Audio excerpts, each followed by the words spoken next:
né? Não só pelo convite, mas pelo menina, pelo elogio, porque eu ganhei a sexta-feira, já vou começar a sexta-feira feliz.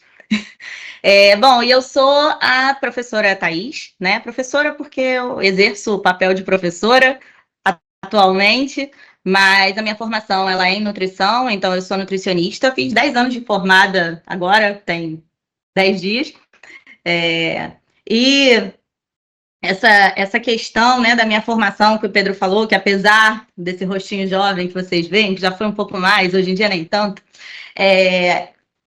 eu estou dentro da área acadêmica há bastante tempo, porque a minha formação, né, a jornada que eu escolhi na minha formação, ela foi um pouquinho diferente do ritmo que normalmente as pessoas fazem, né? Normalmente a gente se forma, graduação, faz uma pós, uma especialização, e aí depois, né, tendo interesse na área acadêmica, faz mestrado, um doutorado.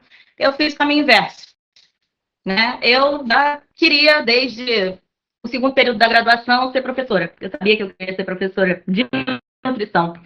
E o caminho que eu tinha que tomar para fazer isso ser mais rápido era a pós-graduação, que a gente chama, né, de estrito sensu, que é o mestrado.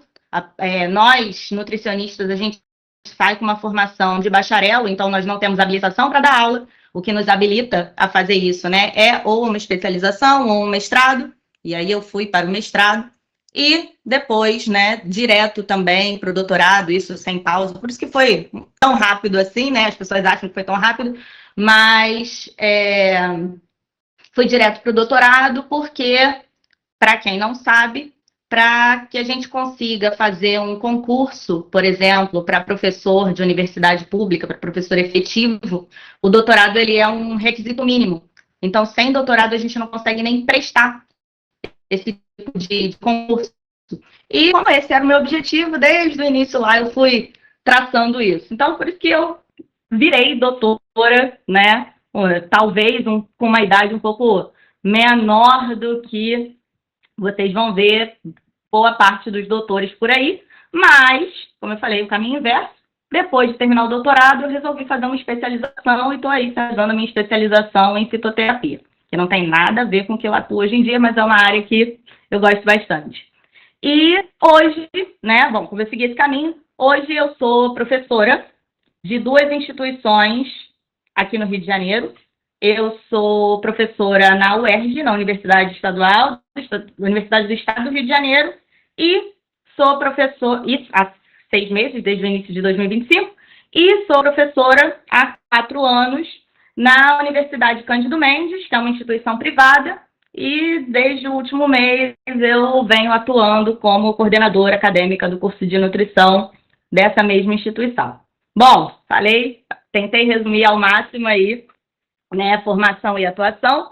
E para a gente começar o nosso bate-papo aqui de hoje, eu preciso já alertar vocês que a gente vai sair da área clínica. A gente vai puxar, né, essa nossa conversa para o lado da produção. Eu não atuo diretamente na clínica, né, a minha formação ela é em tecnologia de alimentos, ela é em produção de refeições, e com isso a gente vai trazer, né, essa integração entre o que é necessário para um paciente hospitalizado e como, dentro da área de produção, a gente vai atuar para entregar aquilo que aquele paciente necessita lá dentro do hospital. Então, o tema da minha palestra, né, boas práticas na produção de refeições hospitalares, segurança, eficiência e cuidado nutricional integrado. Vou pedir desculpa pelo laser, mas eu não estou conseguindo apagar o laser aqui. Acho que agora sumiu. Bom, então, né, para a gente começar, a gente precisa entender qual é o papel estratégico da alimentação hospitalar, né? Quando a gente pensa em alimentação de maneira geral, a gente se alimenta para se nutrir, né? Para obter os nutrientes que são necessários para que nós exerçamos as nossas atividades do dia a dia, para nutrir o nosso corpo, né? Para que os nossos órgãos possam funcionar de satisfatória. Mas quando a gente pensa, né, na alimentação dentro do âmbito hospitalar, ela não vai ser vista apenas como um serviço de apoio para o paciente que está em tratamento e precisa dos nutrientes. Ela vai ser, além disso, uma parte muito ativa, né, do cuidado com aquele paciente. Por quê? Porque esse paciente ele já está fragilizado, né? Ele pode estar imunodeprimido, ele está ali em condições clínicas que muitas vezes vão ser potencializadas, né? Se essa questão do fornecimento de nutrientes ela não estiver adequada, mas além só, né, da gente pensar nos nutrientes, se as características daquele alimento que estão chegando para o paciente, elas não estiverem, né, relacionadas diretamente com o estado que ele apresenta naquele momento da sua internação. Então, uma refeição hospitalar, né, ou alimentação hospitalar de maneira geral, ela precisa, né, estar estruturada de acordo com 3 eixos fundamentais ou 3 pilares, que é o que a gente vai destrinchar um pouquinho aqui, né, durante a palestra, que são a segurança, a eficiência e o cuidado nutricional integrado. Esses 3 pilares, quando eles são bem aplicados, né, aplicados de maneira satisfatória, eles vão impactar, aplicados na produção de refeições, eles vão impactar diretamente tanto na recuperação, né, na velocidade e nessa recuperação satisfatória do paciente e ainda no seu bem-estar. Porque a gente não pode esquecer que um paciente hospitalizado, um paciente que se encontra ali, né, em longa permanência dentro de um hospital, ele também vai passar por uma fragilidade voltada para a sua saúde mental. Então, esse bem-estar, a gente fazer essa promoção de bem-estar voltada para dentro da alimentação, ela também vai ser muito importante, né, para essa recuperação do paciente. E aí, como nós temos 3 pilares, a gente vai destrinchar um pouquinho cada um deles. O primeiro deles, como eu falei para vocês, é a segurança. E aí, quando a gente fala de segurança, a gente está falando de segurança higiênico-sanitária. De garantir que aquele alimento que chega para o meu paciente, ele é um alimento seguro do ponto de vista microbiológico. Ele é um alimento que ele pode ser consumido sem o risco de intoxicações, sem o risco da transmissão de uma doença que seja causada pelo consumo daquele alimento ou mal preparado ou mal conservado. E dentro de um hospital, onde a gente tem um público muito vulnerável, qualquer falha, né, que aconteça dentro desse pilar da segurança higiênico-sanitária, ela vai ser muito importante e ela pode trazer, infelizmente, consequências muito graves para dentro, né, daquele ambiente ali hospitalar. Então, a gente precisa, pensando nesse pilar, cuidar das boas práticas de manipulação, ou seja, como que esses alimentos eles vão ser preparados, eles vão ser conservados, como que eles vão ser distribuídos ali dentro do hospital, justamente para evitar, né, essa veiculação de doenças e para evitar algo que seria muito preocupante dentro de um hospital, que são os surtos de DTAs.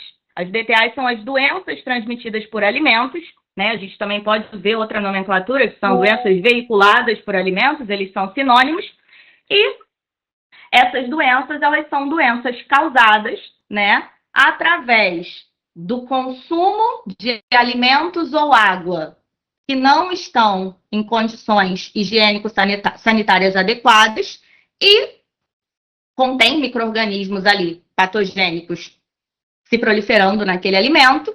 Se a gente pensar que uma doença causada por alimento, ela já tem um impacto muito grande no indivíduo que não está hospitalizado, e aí a gente pode pensar, né, todo mundo, eu tenho certeza que já teve uma infecção intestinal, já teve uma gastroenterite, porque comeu um podrão da esquina. E isso já impacta pra caramba na nossa realidade. Gente, aqui com o nosso sistema imunológico funcionando perfeitamente. Agora imagina com pacientes hospitalizados que muitas vezes usam medicações que comprometem o seu sistema imunológico. Um surto de DTA ele pode levar desses pacientes. Verificação das boas práticas dentro de qualquer unidade produtora de refeições, e a RDC 216 de 2004, que vai regulamentar o funcionamento dos serviços de alimentação, ou seja, de qualquer estabelecimento que produz para ser comercializadas, independente do tipo de refeição, independente do tipo de produto, independente de como ele funciona, essas unidades elas precisam, né, seguir as boas práticas que constam nessas duas resoluções.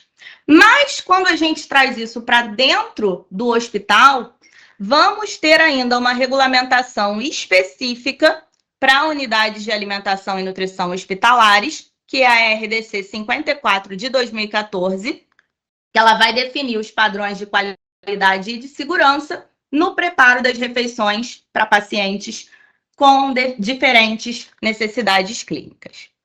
E aí, só para a gente falar bem rápido sobre essas boas práticas de manipulação, existem áreas dentro da produção de alimentos que elas vão ser fiscalizadas, né? E elas precisam responder ao que as resoluções definem para essas boas práticas de manipulação. E aí essas áreas são limpeza, higiene, tanto de alimentos, dos insumos, quanto do ambiente, dos equipamentos que são utilizados no preparo dessas refeições, o controle de temperatura no recebimento, no armazenamento dos insumos, na própria preparação dos alimentos, né? A gente tem temperaturas mínimas que precisam ser atingidas de calor para garantir que eliminem os micro-organismos patogênicos presentes naqueles insumos. O layout da unidade, né? Então, como que aquela cozinha vai estar organizada fisicamente? Esse layout, ele precisa, né, evitar o que a gente chama de fluxo cruzado. Então, eu não posso ter, por exemplo, saída de lixo, saída de resíduo, por onde eu passo com o alimento que ainda não foi preparado, com o alimento que está aguardando para ser servido. A gente não pode ter esses cruzamentos para evitar contaminações. Um fluxo operacional adequado, as barreiras sanitárias que precisam estar presentes para evitar a entrada, né, de pragas, a entrada ali de animais, a entrada de contaminantes dentro do ambiente, e o uso de equipamentos de proteção individual. Eu coloquei 2 asteriscos aqui, né, tanto no fluxo operacional adequado quanto nos EPIs, porque essas etapas elas vão aparecer na RDC 275 e na 216, assim como na 54. Mas, e elas acontecem, né, para ambos os tipos de unidades produtoras de refeições. Mas quando a gente pensa na UAN hospitalar, essas duas áreas elas vão ter algumas características específicas. Então, quando a gente pensa em fluxo operacional adequado dentro da UAN hospitalar, a gente está falando não só do fluxo físico, né, de como aquele alimento vai ser distribuído, vai ser preparado, vai para onde, vai ser entregue, mas também do fluxo de informação para que seja possível, né, fazer a conexão entre a produção de alimentos e o que a nutrição clínica precisa que seja entregue para cada paciente, né?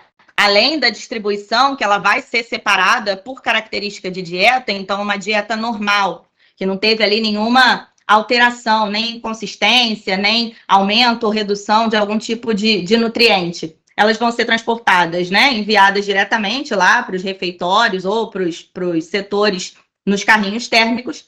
Mas as dietas que a gente chama de especiais ou personalizadas, que vão ser produzidas ali, né, pensando nas necessidades específicas de cada paciente, elas vão ter uma entrega controlada, né? Elas precisam passar por uma conferência feita pelo nutricionista antes de chegar no paciente. Então, eu preciso de uma dieta com baixo teor de sódio para um paciente hipertenso. Ela não vai sair direto da cozinha com a etiqueta de dieta hipossódica e vai para o leito. Ela vai passar pelo nutricionista para ser feita a conferência, para depois ela ser entregue, né? Isso para qualquer tipo de dieta especial. E além disso, né, o cuidado com a manutenção da temperatura do alimento até a entrega, porque a gente tem uma temperatura segura para que não tenha proliferação de micro-organismos. Se essa temperatura cai, esses micro-organismos voltam a proliferar, e aí esse controle tem que ser ainda mais específico. E quando a gente fala de uso de equipamentos de proteção individual, dentro da UAM hospitalar, essas exigências elas não são apenas as exigências da vigilância sanitária, mas a gente tem, para alguns setores, um padrão mais rígido de biossegurança, novamente porque a gente tem pacientes que são imunocomprometidos, né? E a gente tem um maior risco de disseminação de micro-organismos, de patógenos.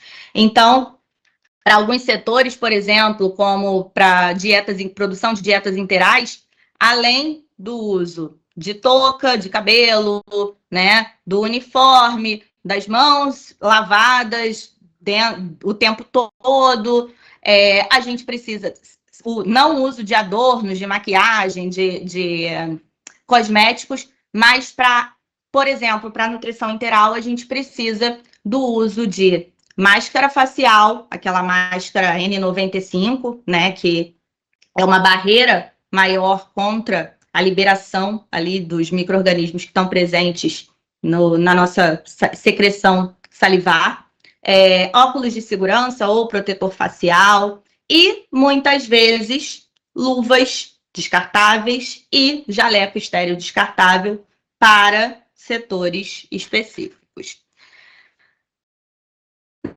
No segundo pilar, que é a eficiência, quando a gente pensa em eficiência no processo produtivo, né, eficiência na produção, muitas vezes a palavra que vem ali primeiro na cabeça é velocidade.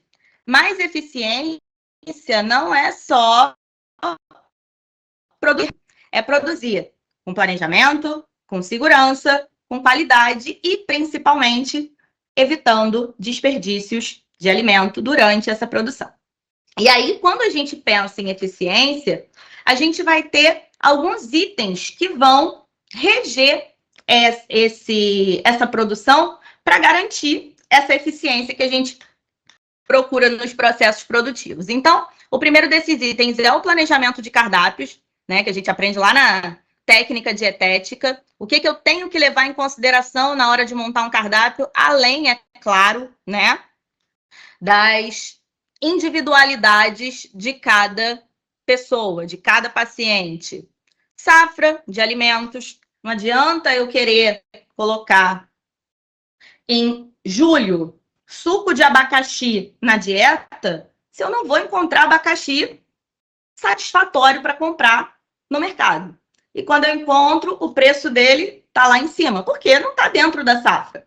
Além disso, alimentos que a gente compra dentro da safra, eles vão ter uma qualidade nutricional, pensando, né, em disponibilidade de micronutrientes, muito mais elevada, porque eles estão dentro da sua época de reprodução, né, natural. Além da disponibilidade desses alimentos. Então, né, os alimentos eles precisam estar disponíveis ali naquele local. Eu quero servir pinhão. Tem pinhão no Rio de Janeiro? Não tem. Eu consigo colocar? Consigo. Mas eu preciso entender que isso vai ter uma elevação de custo, eu preciso entender que isso vai ter uma redução na minha eficiência, então levar em consideração safra e disponibilidade é essencial. E além disso, claro, planejar esses cardápios dentro do que as leis da alimentação de Pedro Escudeiro trazem para a gente. Esses alimentos, essas refeições, esses cardápios, eles têm que estar disponíveis pensando em quantidade satisfatória de alimento, qualidade, e aí a gente fala não só da qualidade higiênico-sanitária aqui, mas também da qualidade nutricional, harmonia, então o que eu sirvo ali para o meu paciente dentro de uma refeição completa, um alimento, uma preparação tem que conversar com a outra, é o que a gente fala, né? Você não vai servir sopa de ervilha com farofa, estrogonofe com feijão. Por quê? Esses alimentos eles não conversam entre si, eles não são harmônicos.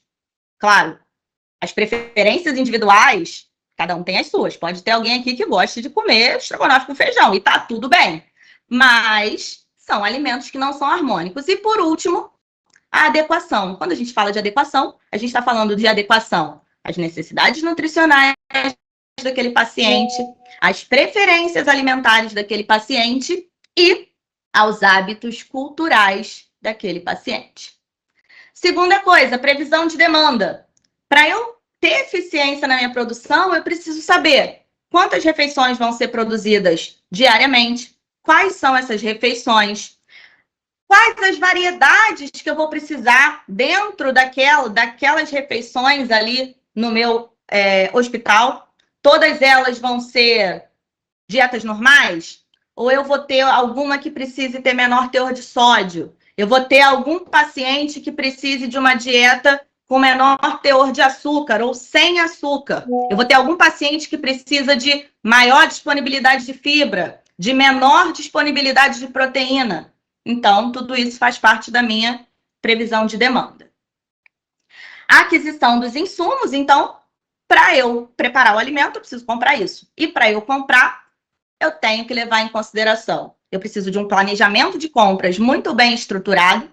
E aí, voltando para a minha área da técnica dietética, tem gente que reclama muito da ficha técnica, né? É um instrumento gerencial que dá trabalho. Mas para eu fazer um planejamento de compras satisfatório, né, que me garanta que lá na hora de colocar aquilo na prática, não vai faltar arroz, não vai faltar carne, não vai... preparamos as refeições e faltou carne descongelada para 20 pacientes, porque na hora do planejamento isso não foi calculado de maneira correta, descongelou menos carne do que precisava, e aí vira uma loucura dentro da cozinha para pegar o que tiver disponível, porque aquele paciente não pode ficar sem o prato proteico da refeição dele. E isso atrapalha a eficiência. Então, esse planejamento, né, de compras e do próprio gerenciamento ali dentro da cozinha, ele está diretamente relacionado com as fichas técnicas de preparação. O gerenciamento do estoque, para que não basta eu ter a quantidade de insumos que eu preciso para preparar aquilo. Se eu já tenho insumo em estoque, não adianta eu comprar novamente, porque o que está no estoque ou vai estragar, né? Ou eu não vou ter nem espaço suficiente para guardar aquilo tudo. Então, esse gerenciamento, ele é essencial. E ainda, né, a utilização das sobras e o aproveitamento integral dos alimentos, que estão diretamente relacionados aí com o controle de custos. Outra coisa que tem que ser levada em consideração, o sistema de produção que é utilizado dentro da cozinha. Existem vários, mas tem dois que são os principais que a gente vê dentro de linhas de produção, né, com uma maior demanda, que são o cook-till, onde, primeiro, todos os alimentos são preparados, né, completamente preparados. Eles vão ser rapidamente resfriados e depois e armazenados. Na hora de servir, eles vão ser regenerados, né, vão ser reaquecidos ou vão terminar ali, vão ter a sua finalização para servir e vão poder ser servidos aos pacientes ou aos comensais de maneira geral.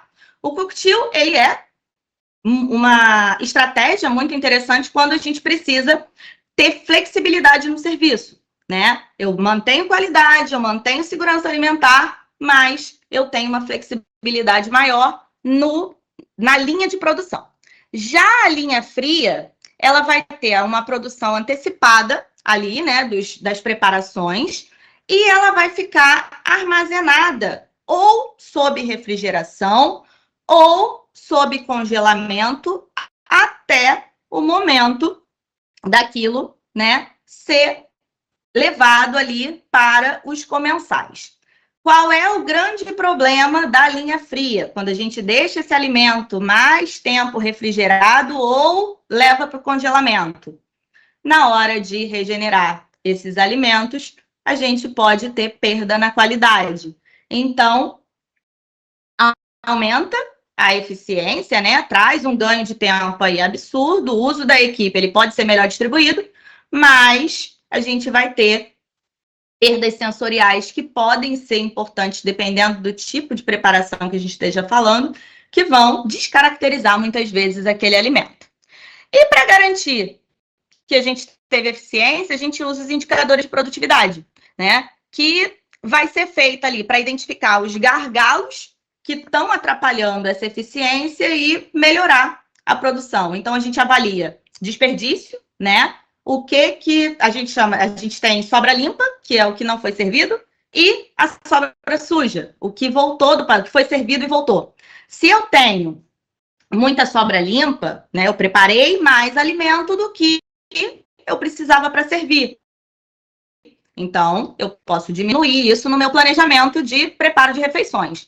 Se eu tenho muita sobra suja, eu mandei a comida para o paciente e esse montante que não foi consumido, ele é muito grande, isso traz para a gente insights de que aqueles preparos ou aquelas preparações específicas, elas não estão sendo bem aceitas pelos pacientes.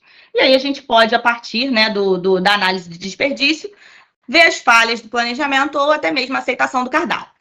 O custo, porque a gente precisa adequar o custo por refeição com o que nós temos de insumo financeiro para colocar ali dentro da cozinha. Então, a gente tem um teto de gastos. Eu preciso calcular essas refeições dentro daquilo que eu posso pagar. E a produtividade propriamente dita, que é quantas refeições um funcionário produz por dia. Isso vai ajudar a poder fazer um dimensionamento correto da equipe e distribuir melhor essa equipe ali dentro dos processos. E esses pontos, eles vão se interconectar aqui, né? Se um deles falha dentro da cozinha, todos os outros vão sofrer consequência. Então, eu posso ter um paciente que recebeu refeição inadequada, uma equipe que não dá conta de fazer aquilo tudo que está planejado no cardápio, a perda de recurso financeiro pela instituição. Então, investir na eficiência dos processos, ela não está relacionada só à economia de dinheiro, mas também, né, com uma melhora de toda essa linha produtiva que a gente tem.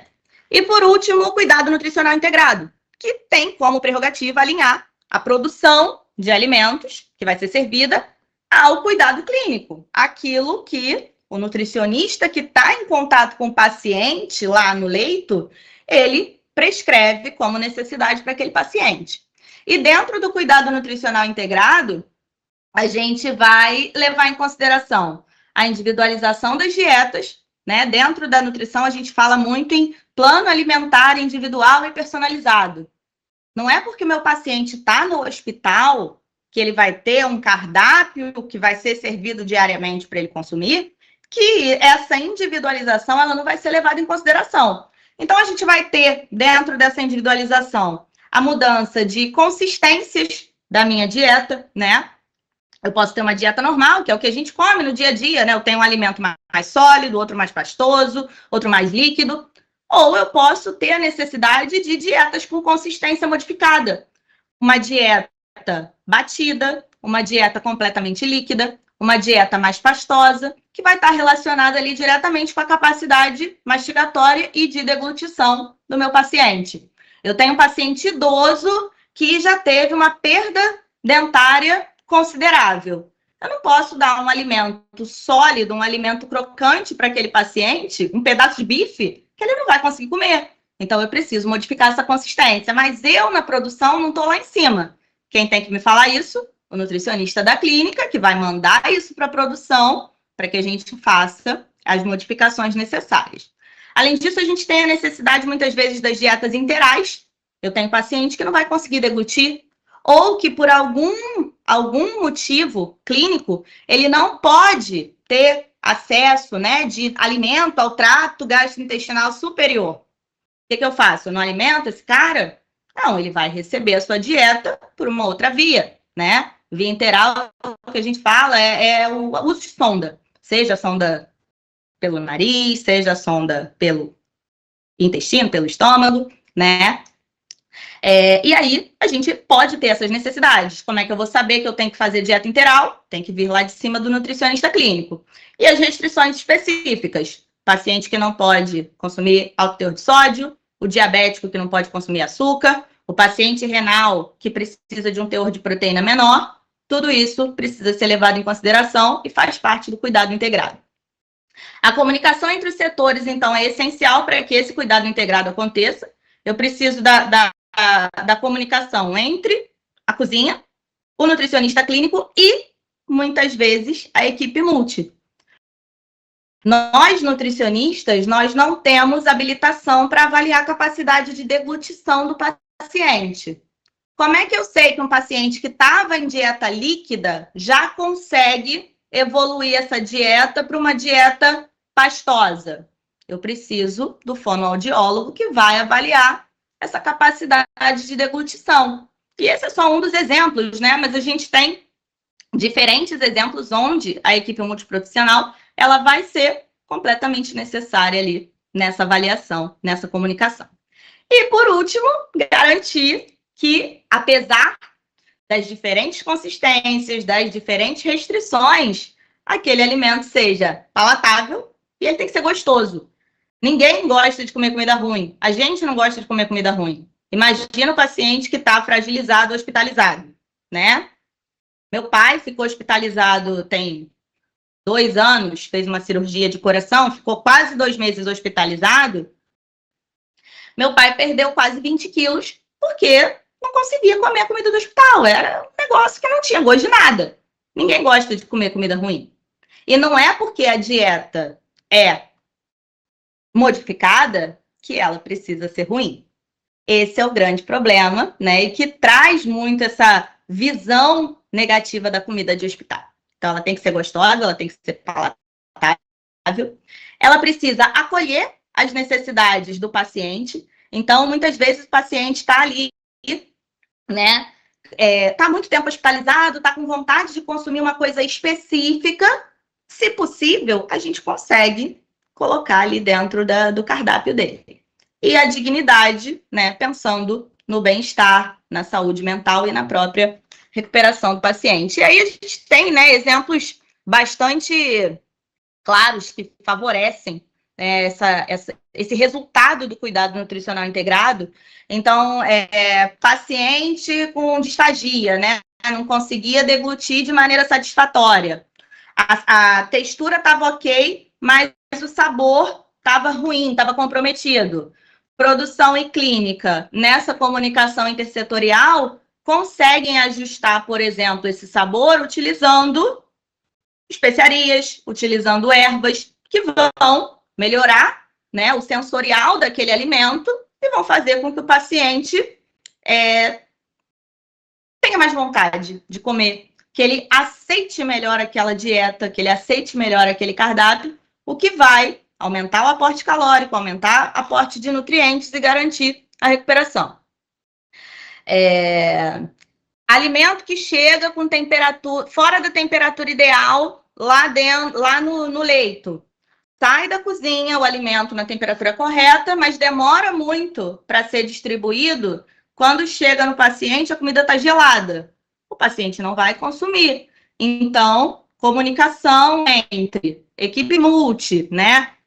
Enfermagem, está o tempo todo acompanhando o paciente lá no leito. E cozinha para garantir que aquele alimento seja entregue dentro do tempo correto e chegue lá com uma temperatura adequada para consumir. A UAN entende que tem um papel como parte ativa do tratamento nutricional, do tratamento do paciente, né, do tratamento geral desse paciente hospitalizado. Essa refeição ela deixa de ser só uma parte ali do dia que tem que ser cumprida, né, e ela se torna uma intervenção terapêutica. E acho que essa é a principal essência do cuidado nutricional integrado, que é a segurança, a eficiência e a dignidade, elas andando ali juntinhas dentro do hospital. Eu só vou ver aqui o meu tempo, porque eu tenho um gerenciamento de tempo que não é muito adequado. Então, não quero passar aqui do tempo com vocês. Bom, só que, na teoria, é tudo muito lindo, né? Mas a gente tem alguns desafios práticos que vamos enfrentar quando isso acontece na hora da nossa ação, na hora ali do nosso trabalho. E esses desafios práticos, eles vão acontecer também nos 3 pilares, né? Nós temos desafios dentro da segurança, onde a gente pode ter falhas que são muito comuns, principalmente quando a gente pensa em higiene, quando a gente pensa em temperatura de preparo, em temperatura de conservação, em conservação inadequada, né? Contaminação cruzada, que é um dos maiores índices de veiculação de doenças, né? É causado porque teve contaminação cruzada na hora da produção de alimentos.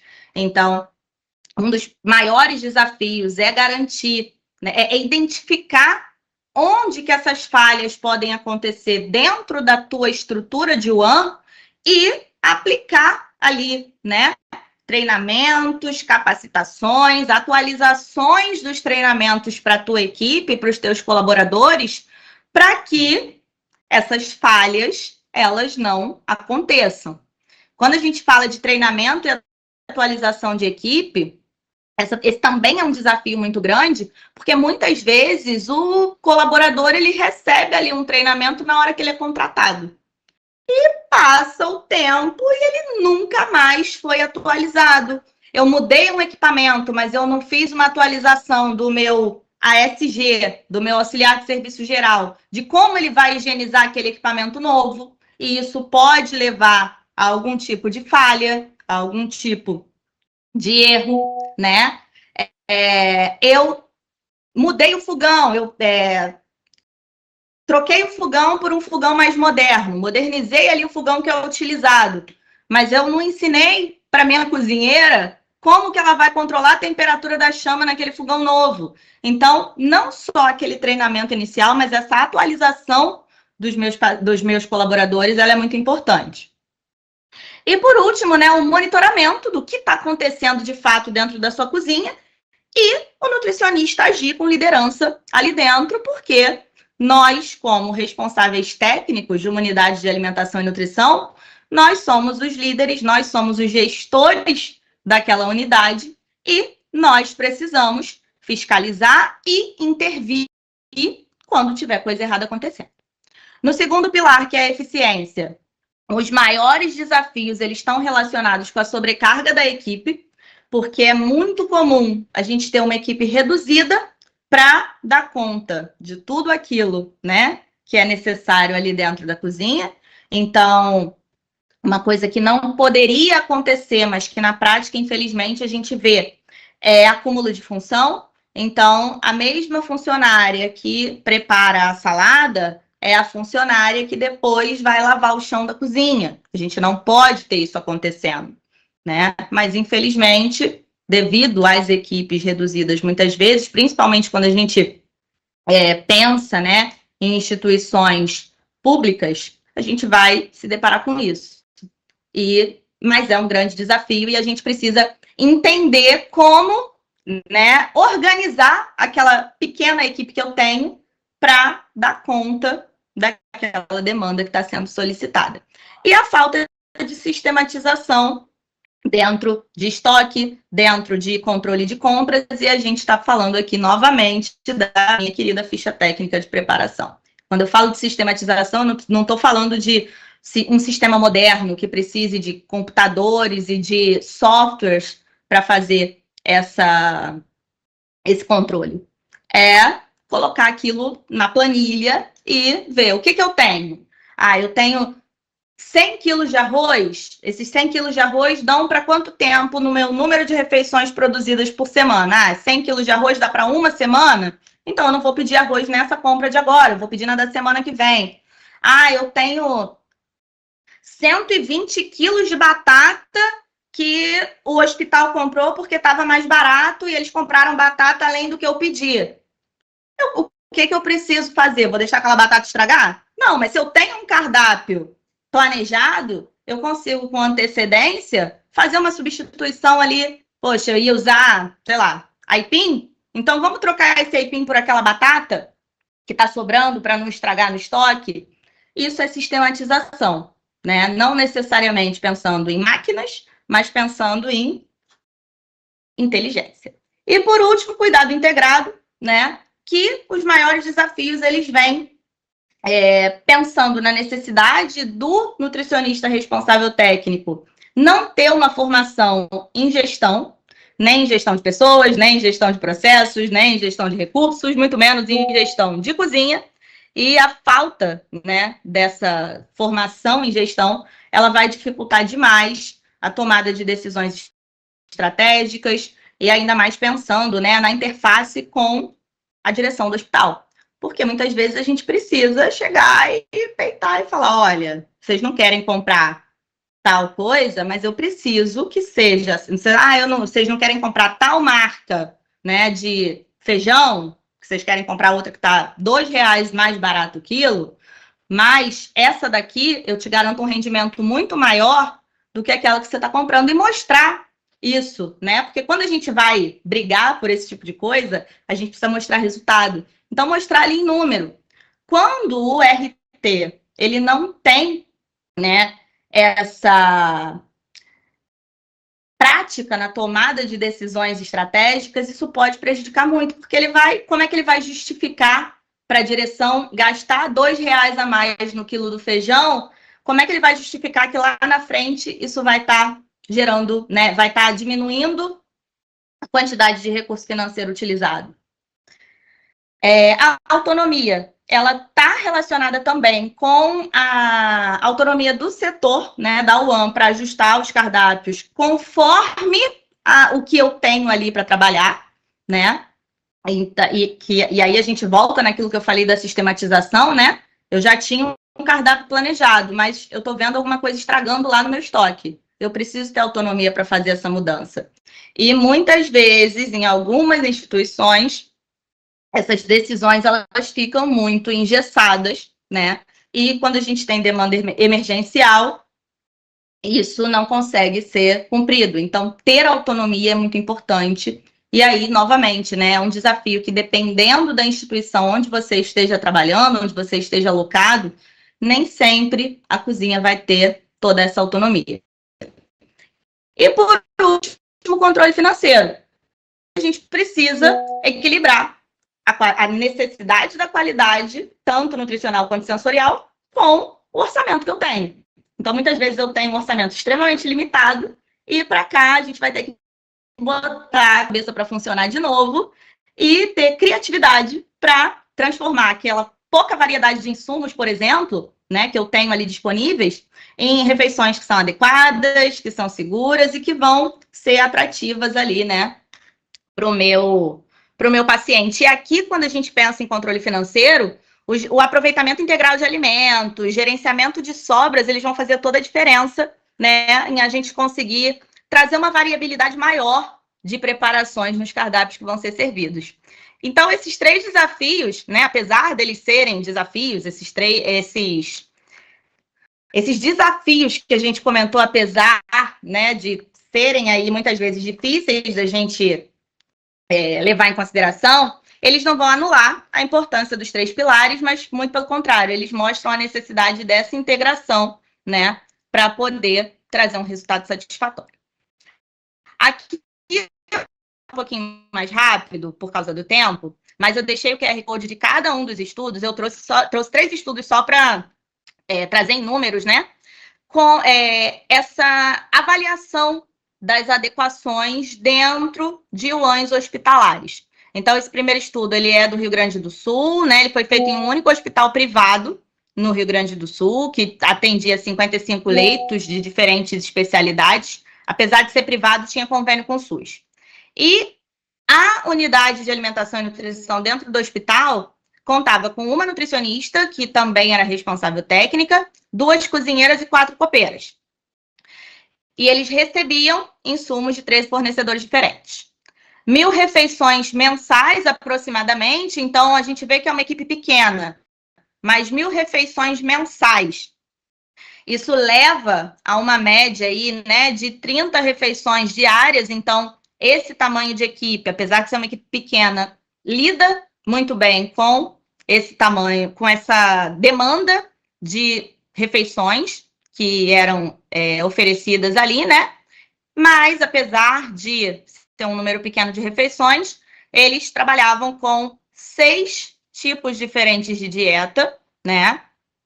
E 4 refeições diariamente: café da manhã, almoço, lanche e o jantar, mas no jantar tinha uma diferenciação para quem era paciente privado, paciente particular, podia escolher entre um jantar clássico ou repetir o café da manhã. Quem é paciente do convênio SUS não tinha direito à escolha, repetiria apenas o café da manhã. E aqui, né, são as avaliações dentro de diferentes critérios. Então, quando a gente vê aqui a avaliação dos fornecedores, né, todos eles apresentaram conformação quando a gente pensa em serem locais registrados, serem estabelecimentos idôneos, maravilhoso. Mas quando a gente vai, né, trazendo isso mais para a área da segurança, a gente começa a ver algumas inconformações. Então, os manipuladores de alimentos, por exemplo, todos os avaliados, que foram 6, eles não utilizavam, por exemplo, touca para cobrir os cabelos. E a gente tem aí um importante ponto de condenação. Quando a gente pensa, né, nas etapas, nas linhas ali dentro da cozinha, o que foi verificado? Que dentro do setor de abastecimento, por exemplo, né, como que era a qualidade do veículo, como é que era o aceito do entregador, a gente encontra um alto percentual de inconformidades.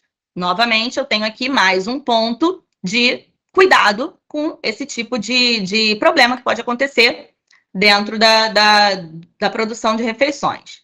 Na área de recebimento, tinha alimento que chegava fora da temperatura correta. Teve um estabelecimento que entregou carne sem estar refrigerada. A gente tem aí um importante foco de desenvolvimento, de proliferação de micro-organismos, que se essa carne que já chegou fora da temperatura não for armazenada corretamente ou não for preparada corretamente, ela vai chegar contaminada lá para o meu paciente que está imunodeprimido. E aqui, né, eu repeti? Ah, não, aqui são, e aqui pensando nos não perecíveis, tá? As maiores inconformações, inconformidades, elas foram encontradas pensando em uniformes e higiene pessoal dos entregadores. Já com relação aos insumos descartáveis, também, né, a inconformação encontrada, ela está diretamente relacionada com a uniformização do entregador. Esse segundo estudo aqui, né, que foi feito relacionando não só a qualidade nutricional, a qualidade higiênico-sanitária do serviço de alimentação, mas também pensando na sustentabilidade, e aí a gente volta para aquela questão do desperdício, do controle de custos, do aproveitamento integral, da reutilização ali das sobras, né? Então, esse estudo ele foi feito no Sergipe, na cidade de Aracaju, avaliando 14 UAN hospitalares. Esse questionário ele era um questionário digital que foi enviado para os nutricionistas responsáveis técnicos e foram avaliadas, né? Tinham perguntas para eles responderem relacionadas a essas áreas, área de gestão, consumo de água e energia, coleta seletiva, descarte de óleos e gorduras, oferta de alimentos, e se essa oferta de alimentos ela era de alimentos regionais e adquiridos de agricultores familiares. Aqui só para a gente entender como que estavam distribuídas essas 14 UANs, né? Eram 8 de autogestão do hospital e 6 terceirizadas, número de refeições, número de funcionários. E, nossa, isso ficou tão pequenininho, gente, desculpa, mas também tem o QR Code aqui para vocês avaliarem. Aqui a gente tem, né, esse impacto maior pensando justamente na sustentabilidade relacionada. Então, a gente vê que para todos os itens avaliados, a gente não encontrou 100% de conformidade em nenhum deles, né? A grande maioria acima de 50%, mas a gente não teve esse índice de satisfação acima de 70% em boa parte das UANs avaliadas. E, por último, o panorama sanitário de boas práticas de fabricação em unidades de alimentação e nutrição hospitalares. Isso aqui é uma revisão sistemática, né? E aí eles pegaram 12 estudos diferentes que fizeram esse tipo de avaliação em diferentes UANs. Então, dentro desses 12 estudos, tinham 34 que foram analisadas. É um panorama nacional, porque a gente tem aqui representantes do Nordeste, do Norte, do Sul e do Sudeste, e essas UANs também de diferentes âmbitos, público, universitário, privado ou terceirizado. Aqui a gente encontra um excelente nível de conformidade com o que é exigido pelas RDCs, né? 82,3% das UANs foram enquadradas no grupo 1, que é aquele grupo que apresenta alto nível de conformidade com o que é exigido, e os outros 17,7% no grupo 2. Não tivemos nenhum representante aqui enquadrado no grupo 3, que seria o grupo de maior preocupação, né? Quando a gente tem esse grupo 3, que são os estabelecimentos com alto teor de inconformidade, são estabelecimentos que eles não podem nem continuar em operação, eles vão ser sancionados, porque é aquele tipo de estabelecimento que a gente vê coisas absurdas com relação à qualidade higiênico-sanitária acontecendo. E dessas 34 ANs, 70,6% apresentavam baixo risco sanitário, 20,6% risco regular e 8,8% muito baixo risco, ou seja, estavam, né, estavam trabalhando, seguindo à risca o que é preconizado pelas RDCs. Para a gente finalizar, então, né, eu deixei aqui algumas reflexões para vocês, né, não para agora, mas para quem já trabalha em hospital e para quem está estudando e talvez tenha interesse nessa área, né? Coisas que a gente precisa refletir quando a gente trabalha como nutricionista dentro de um hospital, principalmente lá dentro da cozinha. Você enxerga a produção de refeições como parte do cuidado direto ao paciente? Como é que é, né? A visão do nutricionista sobre isso. Entender ela como uma parte integrante do cuidado faz com que a gente mude o nosso olhar, né? Faz com que a gente mude a maneira com que a gente trabalha aquilo ali dentro da cozinha. Quais os desafios que a gente conversou hoje que se repetem na realidade dos hospitais brasileiros? A gente sabe que existem diferenças entre as instituições, mas alguns desafios eles são muito recorrentes. Falta de estrutura, escassez de mão de obra, limitação de orçamento, falha de comunicação entre os setores. Como que a ciência, né? E aí quando a gente fala ciência, a gente está falando, né, da aplicação daquilo que a gente estuda na teoria, né? Como que ela pode orientar tomada de decisões práticas? Então a ciência ela oferece para a gente as evidências sólidas que vão guiar as nossas práticas, né? Então a gente falou, por exemplo, treinamento e capacitação dos nossos funcionários, né? Como que tem que ser feita a conservação, o preparo desses alimentos vão diminuir o desperdício e garantir a segurança. Como que funciona a comunicação entre a área de produção e a nutrição clínica no hospital onde você trabalha, no seu hospital? Isso é fundamental para a gente refletir como que vai ser a nossa atuação. E por último, né? Essa daí, para quem já trabalha, talvez consiga ver mais na prática. Quais estratégias de integração entre a produção e o cuidado são possíveis de colocar em prática no teu local de atuação? Isso aí eu deixo para a gente refletir. Concluindo, então, né? A segurança, ela pode ser vista dentro dos 3 pilares como a base de uma alimentação hospitalar adequada, né? Então, antes de qualquer coisa, as ações que são tomadas na cozinha, elas precisam garantir que o alimento seja seguro para o paciente. A eficiência, ela vem como pilar da estratégia, né? Ela vai remeter a capacidade da produção com qualidade, dentro dos limites de tempo e de orçamento que a gente tem, evitando desperdício e respeitando todas as necessidades clínicas do paciente. E, por fim, né, o cuidado, que é o nosso terceiro pilar, ele entra como a essência que vai dar significado a todo aquele trabalho. Né? Produzir refeição hospitalar não é só entregar alimento, é atuar diretamente no bem-estar, na recuperação daquele paciente.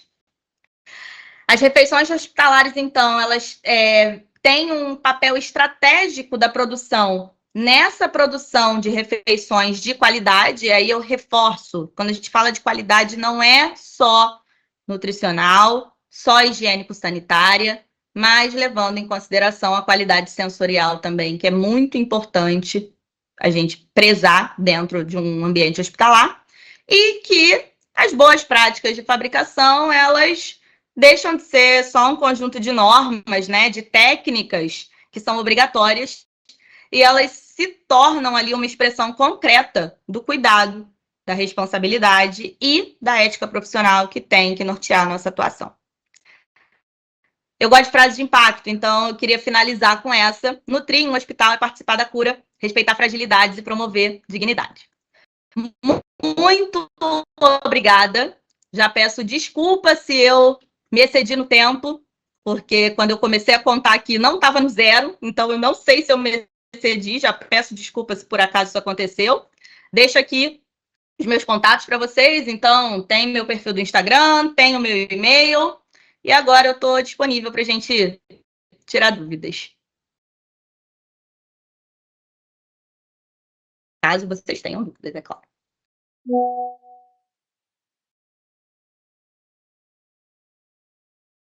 Falei muito? Passei do tempo? Ai, maravilha.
Peraí, arrumei. Tá me ouvindo? Sim, É, tá. A Lilian falou que tava sem áudio, eu arrumei aqui. Então, assim, tem muita coisa que envolve a produção, né? E é muito importante profissionais de outras áreas terem acesso a esse tipo de informação também, para conhecer um pouco, para ver quais são os critérios. Tem lei, tem resoluções, tem muita coisa que protege o consumidor final, independente de onde ele esteja se alimentando. Por isso que é bom, sempre que possível, em qualquer restaurante que vocês forem perguntar se tem nutricionista, até para dar um reforço da importância dele naquele local, né? Porque infelizmente para unidades privadas não é obrigatório, mas para hospitais são obrigatórios a ter nutricionistas ali. Mas é muito importante a gente ter esse olhar para o nutricionista de produção como algo positivo, como algo bom, porque ele ali é um dos principais promovedores de saúde, né? Então tem muito estudante que tem pavor de um, não sei por que tem esse pavor todo, sendo que a área da nutrição, independente de qual área seja, a responsabilidade é gigantesca, tanto da área clínica quanto da área de produção. Independente do contexto que você for entrar como profissional de nutrição, você tem que entrar com responsabilidade. Não tem área tranquila na área da saúde, quem já é formado sabe. Então, a sua palestra foi incrível aqui pra gente. Muito obrigado, Thaís, por dedicar o seu tempo aí conosco, por dar essa aula incrível. Depois eu vou pedir o seu slide, autorização, né? Se você autorizar, eu disponibilizo para o pessoal. Porque realmente é um slide muito rico, ele é bem detalhado, ele tem muitas informações aí. Até pra gente que é formado, dá uma revisada pra quem tá um pouco fora da produção. Ele só não é bonito. Nossa, Meus slides só não são bonitos. Eu morro de vergonha com relação ao de vocês, super trabalhado, todo feito no Canva. O meu é PowerPoint feio. Não, a parte visual do seu slide é incrível. Muito bom. Meu áudio está baixo, Daniele. Perdão, querida. Deixa eu